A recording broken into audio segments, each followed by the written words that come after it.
I'm accustomed to, if a song streams well, you make money off of it. If it doesn't, you suck. Like that was literally like all that I had ever known. And so for the first time, like that line of thinking just kind of went out the window, right? And so like my first thought is was like, okay, let me just do that again.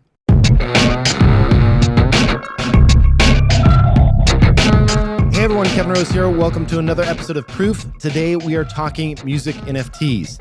A couple months back, we put out a really in-depth research report covering music NFTs, and we said there wasn't a whole lot there.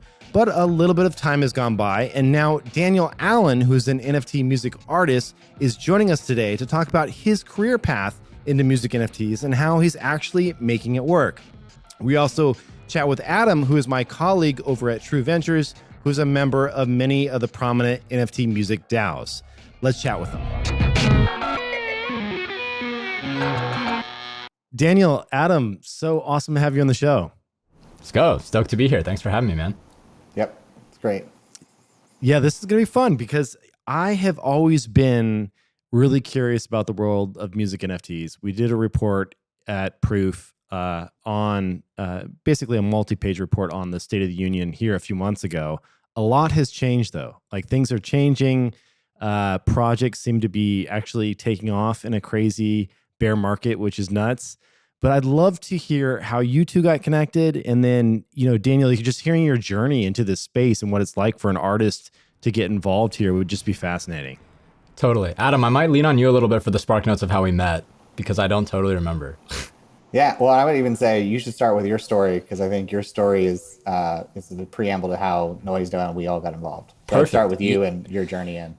Yeah, so I mean, definitely like put the seatbelts on because it's a little bit of a long one. I'll try to kind of cut it down where I can. We're long form here, so go for it. Fuck yeah, here we go. Am I allowed to cuss? Yeah, you can cuss. Fuck yeah. All right, cool. So basically the storyline of like, I guess like how I got into music NFT starts a little bit with how I got into music, right? So like I grew up in a pretty musical household. Like my mom and dad were always like doing music. Like my mom has a PhD in musicology. My dad was like he like played in like cover bands and shit growing up.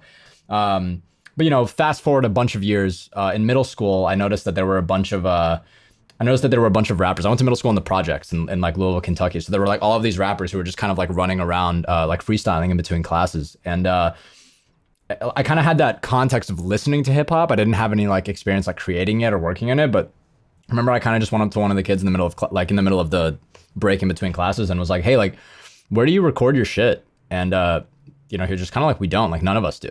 And I was like, "Oh, like, you know, let me like save up a little bit of money." You know, I was giving like tennis lessons, and I was like at the local park where my grandparents lived. So I gave a few tennis lessons for like $20 an hour. I saved $100, and I got a Studio Projects B1 microphone. Then by the time I got to high school, it was very much I was already recording these people, but then I stumbled into a music festival when I was 16. I stumbled into Lollapalooza. That's like a way too long of a story on its own, but I stumbled into a music festival and it kind of got me curious about music production and about specifically electronic music production. So I went back to some of these people and was like, "Hey, like, where do you get your beats?" And they were like, "We rip them off YouTube." And I was like, "Well, I bet I could figure it out." And so that was kind of my first foray into music production as a whole. All right. Long story short, I ended up going to college. In college, right, kind of the path in a lot of business schools is like pretty simple. Like you're interning over the summer. Maybe you're interning at a bank. Maybe you're interning like in advertising, whatever it is, right? And then by the time you're out of school, you're hopefully like lining up a few job offers. You're going to job fairs. But for me, instead of like interning in college, I always went to Los Angeles, right? And I was here. I was crashing anywhere that I could. Like I said, I had absolutely no money. Like I remember like one summer I packed 250 peanut butter sandwiches and just like brought those with me across the country. On the way over, they got soggy and I had to just put up with it because I couldn't, I had to just keep eating like soggy molded peanut butter sandwiches for like a few weeks. But one of the things I did was I slept on my friend's grandma's couch, like in San Clemente. And I remember like I would literally like have this crazy schedule where like from 8 a.m. to noon, I would do a session from 1 p.m. to 5 p.m. A session, for those of you that don't know, is just like you just meet up with people and make beats. And then from 1 p.m. to 5 p.m. I would do a session, 7 to 11. And then I would drive back from 11 to 1. And then I would sleep for a few hours, wake up and drive the 2 hours back the next day. And what I'm getting at is like during those summers, I started to think like, what is the math going on here for like all of the people whose job is music, right? Like how and so I started just asking the questions. I was like a little kid at the time. I was like 20 years old, 19, however old I was, right? And I was just like, what are you doing? Like how like, and I noticed that there were like a few common threads, right? So to kind of make a living in music, you could be touring, you could have signed a record deal, or you could have signed a publishing deal. Those were kind of like the main avenues at the time. So by the time I had finished college and I had spent a few summers in Los Angeles, I kind of had the goal of like, I'm going to move to LA. I'm going to figure it out. I'm going to do one-off jobs. And then eventually I'll get like a big publishing deal or a record deal, right? So my first year and a half in Los Angeles was basically that. Like I was kind of doing all of the side hustles. Like I signed a few small record deals where I would get like $5,000 or $6,000 to like live in LA for 2 to 3 months at a time for essentially like 3 songs, right? So 3 songs, $5,000, I'm paying my bills, and then kind of for supplementary income, I was like mixing and mastering for other people, right? And this is all self-taught. Like, how did you even have a portfolio at this point to convince people to work with you? One of the things that I did in college was I was always send 5 cold emails every day. So like every morning, like I would send 5. So like I still remember it. Like I would do like 35 cold emails a week. I would probably get like 5 responses. And what I would do is I would go to like the Facebook about section of like every artist, and I would find their management's email like in there and just cold email. And then I would get like 5 out of 35 responses. 3 of them would be no's, like 1 would be a maybe, and 1 would be like a yes, I'll talk to you if you leave me alone, basically. And so I kind of did that for 4 years. And by the time I was crashing on couches, that's when I started to meet some of the people. So when I moved to LA in January of 2020, it wasn't totally cold shoulder. Like there were a few people in my very small network that started to get me like my jobs. Like there's a guy, I'll never forget this guy, Enes Kolinovich. He's the Chainsmokers day to day. He was the first guy that was like, if you need anything small, like I'll do it for you, And so he gave me just my first very one-off jobs. But yeah, man, it was as fucking DIY as you can possibly get, Like I was doing it all myself. I didn't have a manager. I didn't have any kind of team, It seems to me at this point you're helping other people, right? Like you're going out and you're making beats and you're helping. It's all about helping, and that's how you're making your money and you're paying your bills that way. Where's the point where you say, well, why don't I do my own thing? Like, why don't I do, my own creative, like let that shine through versus just doing it for other people? I mean, yeah, that's honestly the perfect segue for that storyline is like, and so what I decided to do was I decided to throw a show in my friend's backyard. This is at the end of March of 2021, right? So I had been in LA for 14 months at that point.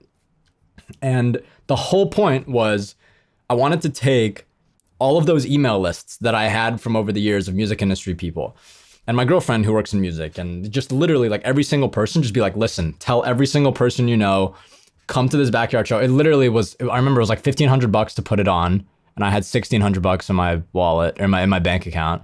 So I took all of the money, and I literally put on this event, and I invited the entire music industry, like everyone that I could, After the show, a couple weeks went by and I started to explore like a few label possibilities, and I got my first few offers on the table, right? And I've come to learn since then, I have like 2 music industry friend groups in Los Angeles, like people who want to get in a record deal and people who want to get out of their deal as fast as possible, right? Mm-hmm.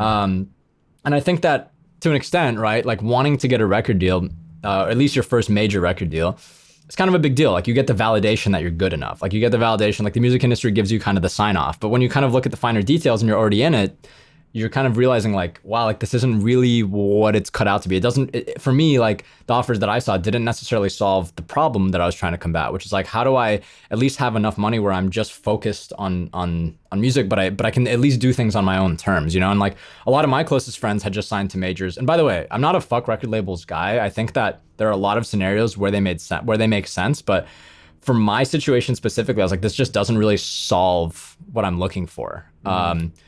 So I ended up after, and again, like I said, I had $100 in my bank account. Like I was out of money. Like I had to move back home basically. So, but still like the deals were like, I would get like 80 grand for like 3 albums or something. I was like, okay, like taxes in California, like 3 years of my life if I'm being really efficient. I was like, it's gonna be the same thing where I'm just trying to fight a deadline, like trying to like, like I kind of just, I guess, saw the writing on the wall a little bit. And so I reached back out to Cooper and I was like, listen, man, like, I don't know what you have in mind, but I'm just not a fan of the things that are being put in front of me right now. Like, let's have the conversation, right? And that was April of 21, like the first week, maybe second week of April of 21. And that was the first time where he was just like, hey, you should like consider dropping NFTs, right? And my kind of proxy, or like at least like closest reference of what that was Beeple, right? I was like, okay, like Beeple dropped like 5,000 days for like an absurd amount of money at the beginning of this year, and I knew nothing else. And I was like, listen, man, like I'm not your guy. Like I don't know shit about visual art. Like I just sit in my room all day and make beats, and I provide no other value, you know? And he's like, nah, man, like my homie Jeremy is starting this platform called Catalog, where you need a beat, like a WAV file, and some sort of a JPEG, like some sort of like an image. And I was like, all right, like the WAV file, I guess I'll like try, or the WAV file, I know that I can do, but like the image, maybe I can finesse something, I don't know. And so, bro, literally, like I told my friends the story that, like for the first time the other night. I literally knew I was so one-dimensional. I still am pretty fucking one-dimensional. I mean, I just make beats all the time. But like, I was so one-dimensional that my way of making I used Keynote. Like literally the Mac fucking PowerPoint thing to like make the cover art. So what I did was, I noticed like nobody in Catalog was making like a series. So I started this thing called the Drifter series, where I literally went to like a random location. I plugged in like my laptop straight into the aux of like my Honda Accord. And I brought a disposable camera with me. And I just maxed it out, and I would literally put the collage of that together in Keynote. Having like, and I would remember like, I'm sure there's a way to like auto adjust everything. I like zoomed in manually. How did you not even know like Photoshop or? Bro, I'm telling you, I'm the most one-dimensional dude. Like I literally only make beats. Like it's my entire life was just making beats. Like I know it's crazy. Like so many of my friends are like doing Photoshop and shit. I'm like, man, I just make songs. I guess it's better than PowerPoint. At least you didn't go there. So bro, I couldn't even afford PowerPoint. And so anyways, I'll never forget, like, what happened was I decided to make my first NFT, and I brought the disposable camera with me, whatever. And at 9 a.m., I made the beat. I drove up to like the Hollywood Hills, like Universal City Outlook. At 1 p.m., I went to go get the film developed, which cost me $20. And at this point, I had $80 left in my bank account. So this is like 25% of like my net worth. I take it to this film place in Sherman Oaks, and at 5 p.m. I got the film back. I minted it on Catalog. Cooper gave me some ETH because I was like, and I think he gave me 0.1 ETH, and I was like, okay, like worst case scenario, I have extra $300. Yeah. And I'll never forget, like at literally maybe 20 minutes after, I didn't set up an auction because I didn't have the ETH for gas or anything. And I'll never forget, like within 20 minutes, like I got the Catalog sales bot notification, and I literally just started using my Twitter, because Cooper's like, you got to be on Twitter. And I got the Catalog sales bot notification that like my NFT had sold for 1 ETH, which at the time was like $3,100, $3,200, maybe $3,000, whatever it was. Just a mind-blowing moment for you. Dude, when I say it flipped my shit upside down, first of all, I had never been paid that much for one song ever. You know what I mean? Like, yeah, I had like I said, my deals were like 3 songs, $5,000, whatever. But also I gave up. Like there were no strings attached. Like I was just like, and mind you, bro, I was singing on this. I'm not a singer. Like I was literally just like, like if you're a producer, you can finesse yourself enough using autotune and effects and shit. So I was literally like fucking singing on my iPhone voice memos, airdropping it to myself in the car. I mean, the beat was cool because like that's like all I know how to do. But I just finessed the shit out of it. And I remember like it sold to an absolute stranger. It sold to Brett Shear. But at the time, I had no idea who he was. Like he was just someone, there were like 7 artists on Catalog. So when I upload, I'm automatically on the front page. And he was just someone who was there really early, who was like scouring the site. Now Brett is obviously such a homie, but like he was literally just scouring the site, found it, and was like, yeah, I'll put like an ETH down. Not realizing like how much he changed my life. Like I wrote him like a handwritten letter. Like I did the whole thing. But you know, so that flipped my shit upside down, right? Like for the first time I was like, okay, like I didn't have to blow up on TikTok. I didn't have to have like a crazy marketing campaign, schmampaign, like whatever. I just kind of made a piece of art. Someone kind of valued it as like a fine art, which was like I'm accustomed to, if a song streams well, you make money off of it. If it doesn't, you suck. Like that was literally like all that I had ever known. And so for the first time, like that line of thinking just kind of went out the window, right? And so like my first thought was like, okay, let me just do that again, right? And so, you know, a couple days later, I did the same thing. Like I went to location, did the literally Keynote 100%, did the same thing. sold that to someone else. I don't even remember who that one was to. Maybe it was Baby Wilmer. Like there were a bunch of people who were there like really early on. And what did you do rights wise, out of curiosity? Like when someone was buying this, were they like, okay, you're never going to publish this anywhere else? Like, was there any type of, dude, when I say there were no strings attached, I literally mean like there was no exclusivity or anything. Like I could do anything that I wanted with the song. The collectible just lived on that website, you know, and that's what attached it to being on chain. Right. But for me, it was like, I owned 100% of everything. Like I did all the cover arts. I sang on everything. I made the beats. Like it was 100% owned by me, you know?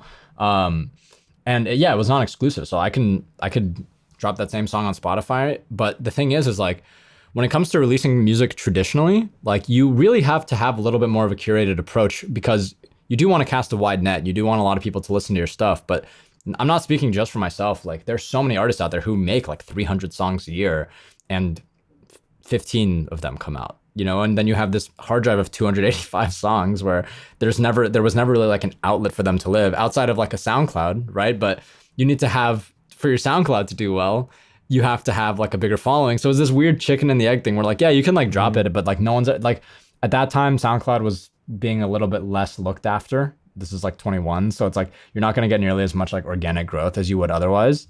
And so for me, it was like, it was kind of an outlet to like experiment, do like a bunch of wonky shit, and see what happens, right? And so I sold 2 of them in April, which was, I was like, oh my God, I can pay my rent. Great. Then in May, I had sold 5 or 6 of them, where I was like, oh my God, like I can eat at a restaurant, you know, for the first time since I like moved to Los Angeles, and like not buy like oatmeal every day, you know? And then really like at the end of May, I went back to Cooper and I was like, hey man, like, I don't know what the fuck is going on, but let's run it. Like, yeah, cause none of those, I still had like all of those songs that I had played at the show, like the ones that he was really into. And I was like, listen, man, I don't know how we want to do this, but I want a world where I can have the creative freedom to drop like an EP, to drop a project, right?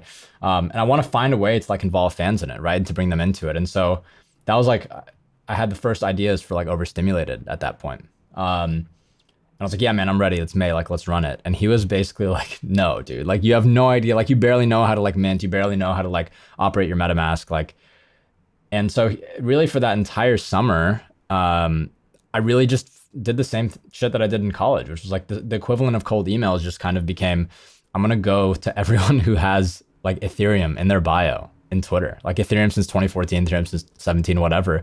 And I would DM every single one of them and be like, hey, can I have 5 minutes of your time? Like, can I like talk to you? Like, I would love to like learn about how you got into everything. And just like kind of became the stupidest person in every room that I could have possibly been in. And it was the same shit, you know, like 5 people would get back to me. 3 would say no. 1 would say like, maybe, well, I'll find the time. I was like, yeah, let's hop on, you know? And it really was just like the same pattern over, you know, again. And like, there's just one collector, which is like, I have the funniest thread ever with him. It was like in May of 21, I was like, hey man, can I have like 5 minutes of your time? Blah, blah. No response. And then at the end of October in 21, I was like, hey man, appreciate you buying my 1 of 1 for like 3 ETH or whatever. Like, you know what I mean? Like, it was like the receipts are there. The receipts are on the internet. But yeah, man. Yeah. So that's kind of how I got into it, right? Like that whole summer I spent really trying to reach out to people, really trying to like fast track myself the same way that I fast tracked like production, you know, the same way that I fast tracked a lot of shit in my life, is just like drop everything and figure it out, you know? And, you know, and all while like dropping a little bit, I was like minting here and there. I was probably doing like a couple mints per month. And then Overstimulated happened in September, where we raised 50 ETH in 24 hours to fund the project. And then like a time reporter DM'd me on Twitter, and I was so out of the loop that I didn't even know what time was. And like I was at a video shoot and I was like, hey, I'm supposed to do this like time interview in like 30 minutes. Like I told one of the videographers on scene, they're like, why the fuck are you on set? Like, you need to go home right now and like take this call. And then, yeah, they did like a whole page on me, and then the floodgates opened. So I'll pause there. Yeah, I know it's so much to unpack there. Yeah. I'm curious, like you're describing something that is so new and unique to this world, because it's completely flip of everything that I've always been taught about the industry, and that, you know, or just observed from the outside looking in, where is this idea that it is like what you said earlier, like you get your TikTok following, you get your Instagram following, you get your SoundCloud following, you maybe get some stuff independently put up on Spotify or figure out a way to get some content on there. You work with the DSPs the best you can. And, there's a little bit of money that trickles in and you want to go for reach, right? You're going for millions and millions and millions of plays. This is different. You're not going for reach. You're actually going for collectors in a sense. And how does that work? Are they appreciating that? You mentioned they appreciate it as fine art. So do you think they're looking at this through a different lens? Because typically when you enjoy a piece of music, and let me know how you do it that's different than what I'm describing here, but like it's either solo where I have an app that I can listen to on my phone. So I fire up Spotify, Apple Music, whatever. It's in my house via some streaming provider, probably very similar type thing. I used to do the super nerdy stuff of like getting uncompressed audio and ripping CDs and doing like the high-end audiophile stuff with super high-end headphones, things like that, right? And then there's the whole vinyl world, right? Which is just like sit back, you're having a glass of scotch and you put on a jazz album or something fun, right? So there's these different modalities and ways to consume. How are people consuming this? Because it's different. It's very much like screen based. I'm on a computer. How do you share that with your friends?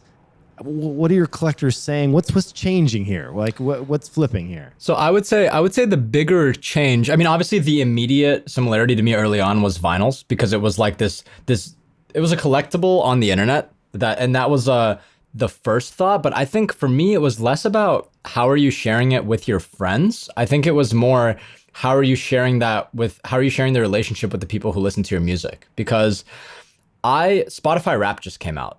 And Spotify Wrapped, you're able to see the amount of people that listen to your music, and you're able to see the streams and how many countries it was streamed in. And for the consumer, you're able to have the data of who your favorite artists were. But as the artist, I have absolutely no idea who listened to my music. Like all I have is the numbers. I don't have any of their email lists. I'm kind of left a little bit in the dark. And so for me, that was one of the bigger changes, at least on the artist side, is like, oh my God, like I know the names and I have the contact info of the people who are supposedly in a lot of ways supposed to be some of my like biggest fans, right? Because there's kind of this saying in the music industry, that you need like 1,000 true fans to make a living off your art, right? And like the math is really simple. Like 1,000 people give you $100 and you're making $100,000 a year. It's like, therefore you're making a living. But that to me was the biggest change. It's like starting to question, well, what if you just have, 30 fans that you're able to have like a little bit of a closer connection with, and that to me was one of the bigger changes. I think that to be honest, I mean, what you're touching on is one of the bigger problems, or like at least like in an optical sense from the outside looking in of like Web3 and music, right? Is like, okay, cool. Like there's this world that exists now where artists are making, $50,000 a year or whatever for like the first time, but there's still like this gap where it hasn't necessarily translated as much to like a wider audience of people, listening to it. And I have like a whole thought on like what, on that. But yeah, I mean, it's like, that's definitely one of the bigger, not concerns, but like things that people are looking at. Yeah.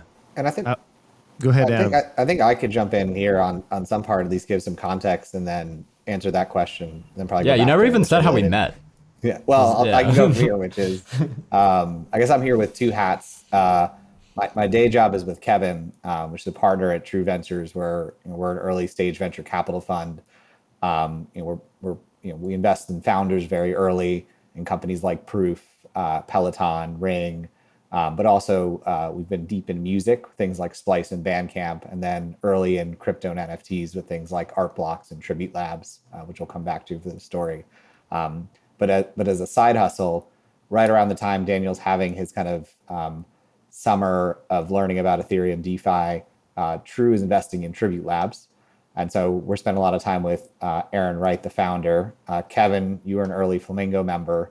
And around that time, Flamingo starts talking about music and NFTs and the intersection of the two. And what's interesting, if you go back to the very beginning, like the earliest music NFTs were on top of like Counterparty, on top of Bitcoin. And so like music NFTs weren't new. They were just very early. And so in some of the stuff that Daniel eventually builds into, and we can look forward, kind of started back then. But I would say what was interesting to me, a long time ago, I was in a band, and so we were a ska band. We Oh no. Sorry. Didn't mean to say that. We'll cut that out of the video. Sorry. I usually don't follow that part of the story. Thanks for you. Just cut out the ska part too. But we were a small band, but kind of had a small following in the Southeast. If you were into ska music and lived in Florida, the Southeast United States, you probably knew about our band. We were fun. We had our own venue in South Florida. Our friend had recording equipment, put it in the back. And at some level, on one weekend, we recorded an EP. We didn't have any money to put out a record, so we put it online. This was early MySpace. And eventually, to make it look more real, we made up a record label. So we called it Perfect Wave Records. And then people were like, hey, can we send you money? So we put up a PayPal link and said, hey, you can send us donations here. And then we had friends bands who said, hey, could you put us out on your record label that we had entirely made up? But at some of this idea that it was a lot less expensive to record music started to change some of the economics that Daniel talked about was very powerful. When you're a 7-person band, it's much harder to make money in a way that, the $50,000 doesn't work, and not everyone wants to kind of grind it out every day like Daniel's story.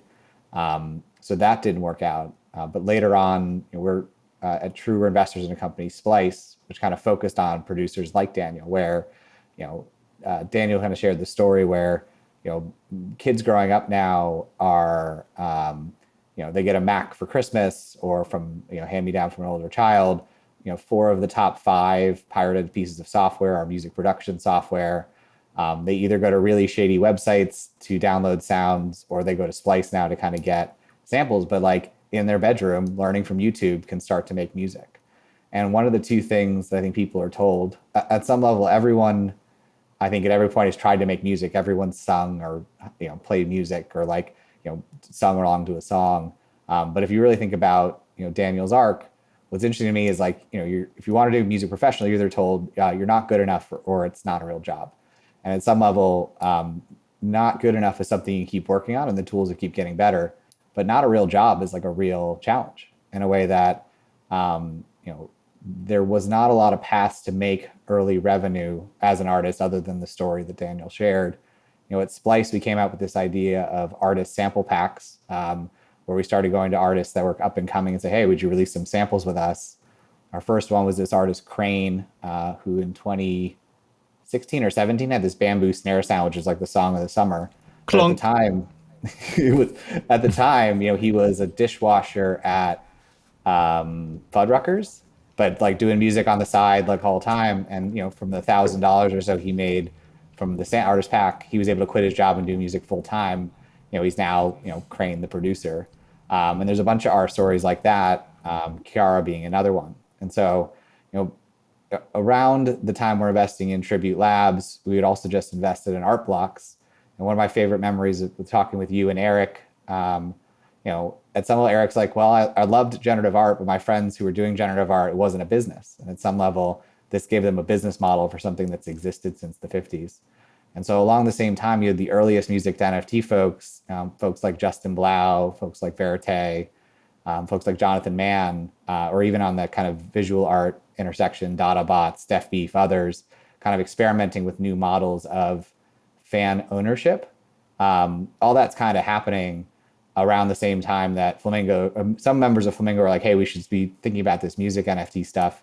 It really wasn't clear. And I think if you talked to Aaron in June of 21, he would have said it's a terrible idea.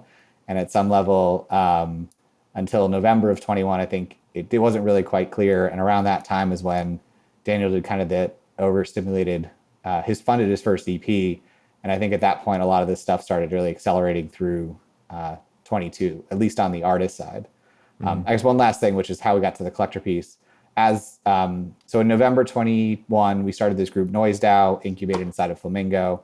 We're now 64 members, artists, investors. I think we're the largest individual collector of music NFTs. We hold well over 1,000. We also invest in most of the infrastructure companies in the space, as well as started investing in artists directly. I think there's 2 parts. One is The history of music goes back to patronage. Like the earliest music business model was people supporting artists directly. And at some level, post iTunes, 99 cents music, there was no pricing segmentation. So while you go to a live tour, you can pay a lot of money to get a special experience. After with the iPod, you kind of went to 99 cents or zero. And that's kind of how the product was commoditized. At some level, music NFTs creates a different level where, Daniel and others are now able to better interact with their fans. And some of those fans both can value the music as fine art as well as value the relationship. I think the other part that's a much more interesting unlock, which we get into, is it totally changes the power dynamic between the artist and the label. If the first money you can ever make as an artist is I can't eat, I'm only eating moldy peanut butter sandwiches, and the first money you can make is I'll give you some number of thousands of dollars, and we're going to get to keep 80 to 85% of your future revenue. But like that's you making it. There's a lot of it's not a great system for individuals. Like the statement it's not a real job is in fact true. What's interesting to me about Daniel's unlock is like Daniel being first is that it just totally flips the power dynamic of how he gets to work with downstream partners and really creates safety for him to go and do kind of creative work. The thing I think we hear most from artists now is I'm making the most music and the best music I've ever made. And I think there's some magic in that, which comes from having able to get a little bit of money early so you're not worried about paying rent or eating. So what is and this is a question for both of you, but granted it's early days, obviously, but what does the future look like? Tell me how far off I am in this thinking from where you guys stand and where you sit, seeing a lot more, obviously, than I do. So, the new model, it seems that we've talked about today is this one where you've got the skills, you've got the talent, you come to the table, you have a platform now to publish NFTs. And if there's an algorithm or something that hopefully surfaces that up, because, if there's hundreds of thousands of people publishing music NFTs, it's going to be fine to, how do you sift through it? How do you find the best stuff, right? That's a whole other thing. But let's assume you sell a few. Now you're making money, real money. 100% of it goes to you. A small little bit goes to the platform. Hopefully, royalties are enabled so that you're getting secondary sales volume and action on that. Now from there, you have the upper hand, right? Like you can feed yourself. So the conversation with a label, because I would imagine there's still certain things like touring, which is really complex to pull off. Everything from radio that still matters somewhat to even DSP distribution and figuring that stuff out. And what do you still work with a label in that world and it's just better terms, or do the labels go away and they just become fancy marketing agencies that you pay a fee to? So hey, Daniel, can I give two frames on how the technology side may have changed this? And then I think you're better suited to the music part. So like, Kevin, when you started Dig or Revision 3, the world really changed, right? Like it was just a lot less expensive to start an internet site in 2005 because you were like, all right, open source infrastructure services, we're just going to kind of build, and then social distribution. So if in 99 to build Dig, it would have cost, $20 million and they wanted a business CEO, you came out and said, all right, I can do this and I'm going to do it on a couple $100K and totally it was less than that. But to get the first one out, it was like $5,000 or something, $8,000 to get it all out. Yeah. The big shift here is if you think back in the history of music, initially you had people of 5 bands to record, or imagine a 3 or 4 person band. You had to record using analog instruments, using large analog studios. That was all really expensive. To distribute the music, you then had to physically send vinyl records to stores where they sat in inventory. In order to make all that make sense, there was a ton of pricing power the labels had. You needed all this money. Then if you needed all this money, they got a lot of control and they got to keep all the economics because then they controlled distribution. And at some level, over the last 20 years, a lot of that has flipped where the cost of production is, my brother's laptop and a stolen version of Ableton. The cost of marketing is kind of the community you're building and social distribution. The cost of all these different elements drops to basically zero or hustle. And at some level, Daniel's making music. The powers of like Ableton or FL Studio, it's a remarkable software, but you now are in a very different place in terms of like the cost of production, marketing, distribution, and revenue, very similar to dig in the metaphor. And at some level, that changes a lot of how the economics of the industry can work. I think the other metaphor I just draw is on gaming. So if you think about a kind of Web 2 gaming company or Web 3 gaming company, there is this kind of whale dynamic behavior where 20% or really even 10% of users really pay for 90% of the revenue. And so I think if you talk to collectors like Daniel, and there's actually a great tweet thread from RAC on this, where he's like, there are 8 collectors who basically pay for me to work on my work. That means that I get to then put out all this music that I want to, which a lot of people can listen to for free. And so I think there's 2 things happening. One is there's a set of collectors who are now willing to value music for its quality and then its cultural impact. And I think that continues in the same way that modern art wasn't a category and grew out of nothing. Mm-hmm. I think the second part is there becomes this really interesting business model unlock where if artists like Daniel can start and retain more control and retain more power in the moment in time where they're able to go and get to scale, the deals they'll end up doing will look entirely different, and they may be able to share economics back with some of their early fans and supporters.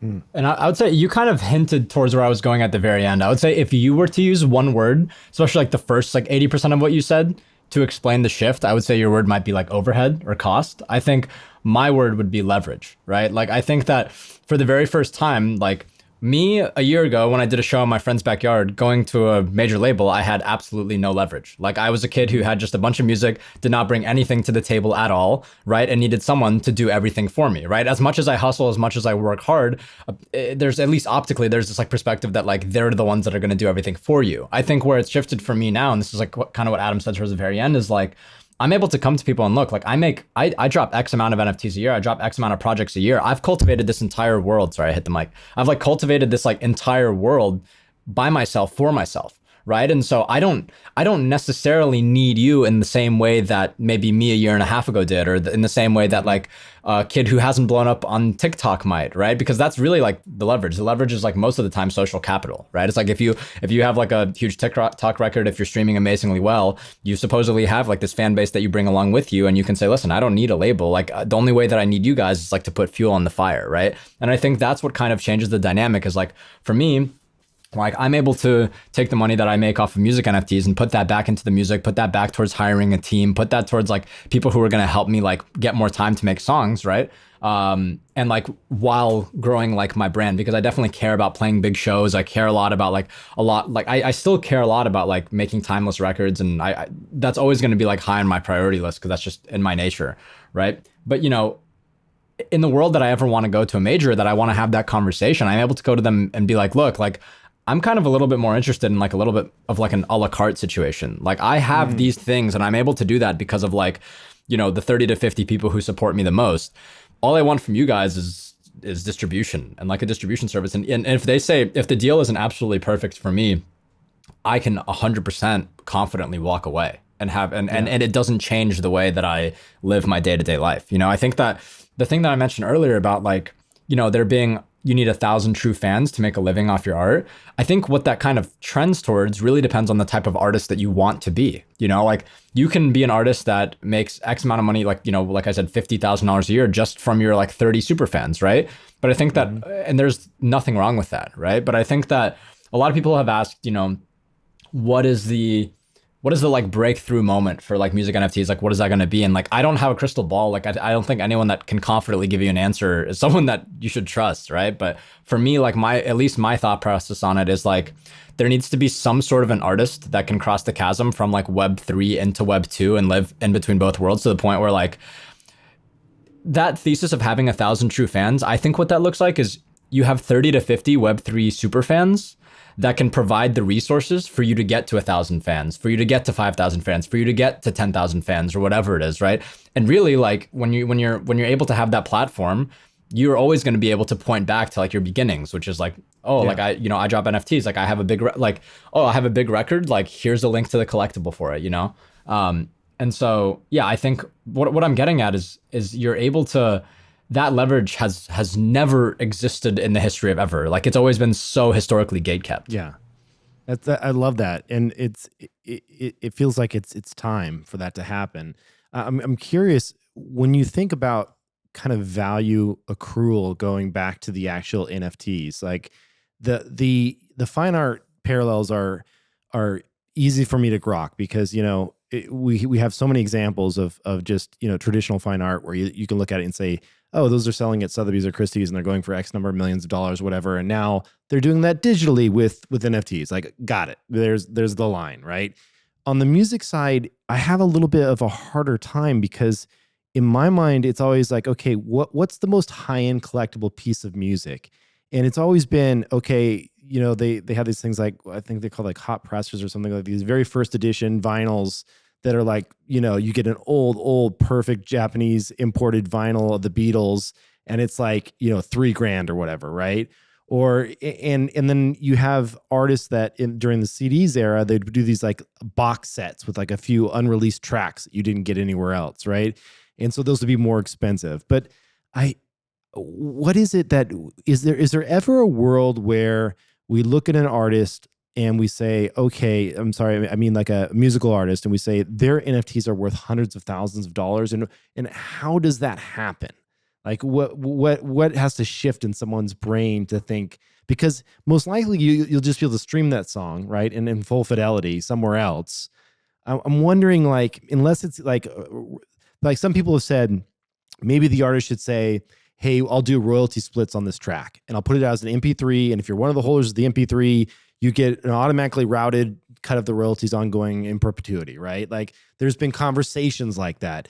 Is any of that sticky? Is any of that working? Is any, like, what do you to me, that's why I think there has to be like a breakthrough artist, because I think that people are probably underestimating the importance of like historical significance. Like, my first drop that I did on Sound, which was like a 25 edition drop, has like a 7 or 10 ETH floor. I don't even remember. And people are like picking it up whenever it drops, right? And that's without me. I've had the best year of my life musically. Like, I've gotten my first New Music Fridays. People care about my shit. I've played shows at the Brooklyn Mirage. Like, I did all these like crazy things. And I think that people are starting to tie a little bit I guess like my trajectory with some of the historical significance of a few of my pieces, And yeah, to me, like, I know so many people I know at least 5 people that have told me they discovered Billie Eilish.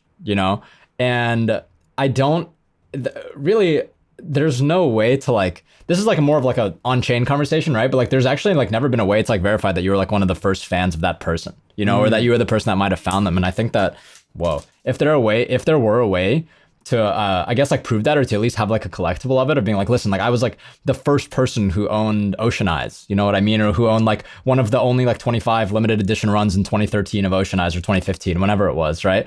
I think, to me, in my opinion, if I were to take a bet on it, I would argue that would have quite a bit of historical influence. That's interesting. It's more, it reminds me of the people that have like the first prints of like Harry Potter or something, right? Like, it was like those things are selling for a shit ton of money, because you could say, I was the first to collect this. I held on to it. It's in pristine condition. And if you think about it, bro, I mean, a lot of people, I mean, people who know their history know that I was not the first, like that there were definitely people before me, like Jonathan Mann, Verite, whoever, right? But even a lot of people look at me as like, oh, he was the first, and that was a year ago, bro. Like, I overstimulated was last September. Like, it's like, it was September 27th of last year. And so I think that only time is going to tell, right? But I mean, even for me, like, me dropping music NFTs has opened so many doors for me on the actual music side. Like, I signed to the agent that I've been wanting to sign to for literally 5 years. Like, when I found out he did the Chainsmokers, I was like, I want him. Like, I was able to work with Rio Cragen. Like, Rio is an artist that maybe is not a household name, but to me in college, bro, like, Flume was the first concert I ever went to. And when Flume and Rio dropped an EP when I was in 2019, when I was in college, like, it was all I listened to. And I didn't have any sort of an avenue to get to him beforehand. Obviously, he's like the nicest guy on the planet, and I know that now. But, if I would have DM'd him, I find it hard to believe that he would have DM'd me back based on solely the merit of my music or what I had put out at the time.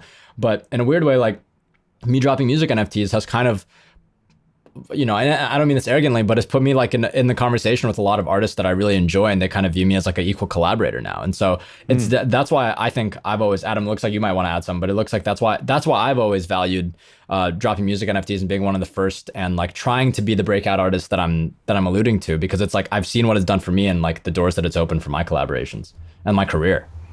Yeah, that's amazing. and I guess just to directly answer your question, Kevin, there's echoes, in my opinion, to generative art, which is like, generative art has been around since the 1950s, but wasn't really valued until there was a business model to have scarcity and then I would say strong ownership rights. And I think what's interesting is, music. There's a set of individuals who are fanatic about music and fanatic about relationships with artists. I would say it has high cultural significance. But given the business model we talked about earlier with kind of traditional record labels, there was no incentive for kind of pricing segmentation of artists on anything that's not live performance. Like if you had a live performance, like Taylor Swift tickets, the ultra high end VIP were like super expensive. And it's some of that's capped by the number of people. But I think this idea that you're going to allow fans to value music directly and then have that and value the relationship they have with the fan. I just don't think there's been a product that's allowed, individuals to spend money that way or vote with their dollars that way. And so we have this debate internally at Noise, though I would say, we're collectors across catalog, across sound, across Royal, which is probably best known for royalties. But I would say, I think we all see a future, at least in our group who thinks about this a lot, where some of the pieces we're collecting now on sound or catalog are valued like fine art long term. Daniel, I'm curious, when you think about the pieces that you've dropped, and then I'm sure at this point now you must have other friends that are in Web3 that are dropping other music as well. Do you all see this as partial utility, meaning like if someone holds one of your NFTs, do you put them up on a pedestal or give them access in some way that just someone that is going to cold email you or hit you up on Twitter, is it different? And do you think that that's like an ongoing thing for you? If so? Yeah, I mean, I'm gonna steal a page here out of David Greenstein's book, the founder of Sounder XYZ. I like to underpromise and overdeliver. I think that for me in the early days, because there was absolutely no like context, I was super big on like, I'm gonna give this person VIP tickets for life. I'm gonna do all of these things. Yeah. And I think as the more I've gotten into it, my attitude has shifted a little bit towards the music itself is to me the utility, right? And while I'll always have a relationship with those people, like I think that a lot of what you're touching on is going to happen naturally, right? Like if I'm playing a show on a Wednesday, right? And I already have like every single collector that part of the ticketing experience is token gated, right? So like anyone who has my NFTs, any of them like that I've dropped on Sound or Glasshouse, my own site, like wherever, like as long as you have one, you're coming to the show, and like a lot of those experiences, I think like with time, I'm gonna be playing like a lot more private events and shit like that. Like anyone who has any of my stuff is like always welcome at those things. So it's like, I think that that's a part of the conversation. I just think now it's like a little bit more almost inferred than it is like, hey, this is like absolutely what you get with it. Because I think that kind of to what you're saying, there's definitely value in just the historical significance accruing back to that, to the artwork, Yeah, that's so cool. I hadn't even, it's a great point. Like, and I think that's wise because rather than say, you get X, Y, and Z, it's just like you kind of surprise and delight as you feel necessary for your holders, Yeah, like I'm fortunate enough like to have dropped so many NFTs, I guess in the past year that I don't think a floor price is like this thing that you have to flex, but I'm fortunate enough that it's been like going decently well for me. And so yesterday, right, like I dropped a free mint, but the only people that could get it, like I let them know in advance, were people that had collected my shit before, and I had never done like a free mint before, like in the past. Like as you guys know, that's how punks got started. That's how apes got started in a lot of ways, right? And so for me, it was like, okay, like I never announced this. I didn't let anyone know. I just told my Telegram chat, like of everyone that holds my shit. I was like, 30 minutes before, I was like, hey, like send me your address. I'm gonna airdrop this one to you guys, and like that's kind of the attitude that I like taking. And again, like I think the floor on those is probably, I don't know, it might be like 0.3, 0.4 ETH or something like that, like in that world where it's like, this is just like something that I'm giving to you guys for free. And so that's my angle on it. That's awesome. When you all think about the different platforms and choices that are out there now, and I'm sure more are coming online, every few months, where should people be spending their time that are music curious for the NFT? Like, are there any clear leaders that have like broken out yet, or are we still like too early days? Are you saying for the artist side, or Yeah, just for? for the collector side, like if I'm like, okay, like there's a lot of people that are collectors that listen to this podcast, and I'm sure some of them are like, okay, I'm curious now. I'm music NFT curious. Maybe I want to go out there. I want to listen to some music. I want to collect something. Like, where should I be collecting? Like, it's not OpenSea, right? It's like these more bespoke platforms. Like, Yeah, so I would say kind of the leading one that people go to right now is Sound, Sound.xyz. They have 6,500 unique collectors now, and they've raised $4 million for artists since their inception, which was turned 1 year old a few days ago. I saw that. I saw that announcement. It looks like they're having like kind of a moment, right? Like looks like they're starting to break out a little bit. That's kind of the feeling that I get too. I was the third artist that was onboarded, so just should put that out there.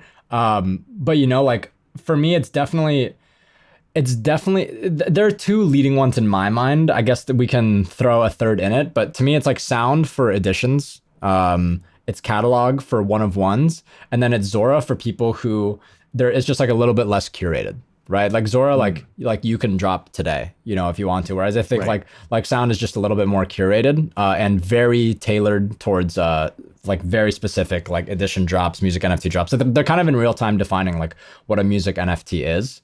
So yeah, I might be leaving some few people out. So Adam, if you want to comment on that from your experience on Noise's side, but to me that's like those are the clear winners to me.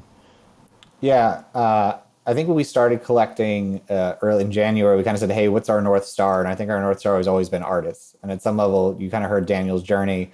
Started on Catalog, and I think there might be some Zora pieces, but started on Catalog, went to Sound, eventually graduated to Sound Protocol, so did drops on his own site, but kind of using Sound underneath it. And so for us, we say, let's find the best artists that we think are people don't know today, but in 10 years from now will be the global superstars that are on the radio and you can't not hear, because that's at some level what we're excited by. And I would say the way I'd start for on the collector side is at Noise DAO we run a weekly periodical called High Frequency. We feature artists who are up and coming, and so I would start there. Cooper Turley, who Daniel mentioned, does this week in music NFTs, which I think is also a great resource. And then on the platform side, I would say through those two places, you'll end up either on Catalog, on Sound, or on Royal, which I think is kind of a parallel universe, but is also Shout out Royal. yeah, I is left him doing out. really cool stuff. I love you, And Justin. Sorry. and I think just we're still in the Sorry, I had to throw that in there. You do the shout out. I had to push the button. but between those kind of those projects, I think those are probably where the marketplaces are. The other two places I would say, if you really want to nerd out and get super early, there's probably three of these kind of early discovery ecosystems that are emerging. The first one is this group called Heads, which is all the folks who are early SoundCloud producer, Sober Rob, Defi. And at some level, it's a place where folks who are kind of pre getting onto Catalog, pre getting onto Sound are kind of finding each other. There's another one called Song Camp, which I would say is started by Matthew Chaim, who's an early NFT artist, music NFT artist, where if you're kind of an analog artist and creator, it's kind of where you're finding your tribe and your people and really kind of honing your craft. And then the last one is a group called Dreams Never Die, which is one of the sorry. Well, there's a group called Dreams Never Die. There's a Billie Eilish joke in there. I was waiting for it. There's a group called Dreams Never Die, which just it came out as kind of a Web3 DAO, where I think they used to have a blog called Before the Data, and then had a place called Hilly Dilly, where they're kind of well known for being artist curators, and have kind of brought that to a DAO format. But they're, I think, out there kind of selecting early artists early. Their newest artist, Slowjack, I think is awesome. And I think also, the deal they've struck there and how some other artists are thinking about different ways to structure kind of ongoing relationships with early fans and labels is a really interesting way to think about the future that's possible. Awesome. Well, this has been great, Daniel. It's a pleasure to have you on and great to hear your story. It's really inspiring for, I'm sure, a lot of people that are listening. One final question for you all before we wrap things up. I'm curious, and you can't mention your own stuff, and Adam, you can't mention Daniel. When I think about NFTs, that it probably heard me say this so many times on my other podcast, but like when I think of things that if the cocktail conversation, somebody comes up to you and like they're like, who should I be collecting? Like who should I like? Give me two or three names of just that are on your hit list. And like, if I'm doing that on the NFT side, not the music side, the obvious, like the CryptoPunk, the Chromie Squiggle, there's the stuff that you just go to immediately. Who are those artists on the music side, like 2 or 3 names that's not your own stuff? It's okay if you own it, but I'm just curious, like who do you love? So I would say for me, there are a few that come to mind. I think there's kind of the artists that are like, have been there early. So I would say I would put like Oshi, I would put Latasha, I would put Rio Cragen in that conversation. But at the same time, I would say this is like, I was going to answer that question, the previous one, the way that Adam did. So I'm going to take the opportunity to do it now. I would say the response that I would have to them, like at the cocktail conversation, is, well, what kind of music do you like? Right? Because what you can do is like, you can actually you can go to the platforms, because right now they're discovery platforms as well. And you're able to like go down the shelf and find artists that really align with like the shit that you're interested in. So like if I were to have that conversation of the ones that are kind of up and coming and are still trying to like, they haven't done like a huge project yet, but they're like, they've been dropping pretty consistently. They have like a pretty like interesting sound that might, that you wouldn't necessarily hear as much on like DSPs or New Music Friday. I'd probably put like Bloody White in that conversation. And I would put like DLG in that conversation as well. Yeah, and I would say, 12 months ago when I met Daniel, it's been amazing to watch his arc, because I think, he's living kind of 12 months ahead of the market, but it's to me, it's very clear, like what's the potential for an artist who starts in Web3 who can scale up. And I think there's, 10 to 15 artists behind him 12 months. And I think there's then 150 plus behind them. Like artists that come to mind, Miha, Paulina Her, Twirl, Halik Mal, Hano. I also think there's some weird stuff, which is I have to give a shout out, like Dada Bots and Holly Herndon, because I just think there's some degenerative stuff that's weird and different. That's a little bit like askew to what we're talking about here, but I think is also important to highlight. I only own one music NFT, and I'll have to change that, Daniel. I'm going to go check out all your stuff and your catalog after this, but I will say that mine is Def Beef. I have one of his. Not a bad call. Can't be mad at that. Yeah. Can't be mad at that. OG, you know your history. Super OG, yeah, and as nerdy as it gets with that C compiled code, like that's super legit. So, awesome. Well, Daniel, it's great to have you on. Adam, always great to see you. It's great to hear that you're in LA too, as am I. So you'll have to come to the studio and come hang at some point. Of course. Love to kick it and chat all things Web3. Of course. We'll get your contact right after this. Perfect. Awesome. All right. Well, thanks, guys. We'll talk soon. Sweet. Thanks for having me, man. All right, that is it for this episode. Thanks so much for tuning in. If you would like to help us out, head on over to proof.xyz and click on the reviews button at the very top and leave us a 5-star review. Thanks so much. Take care.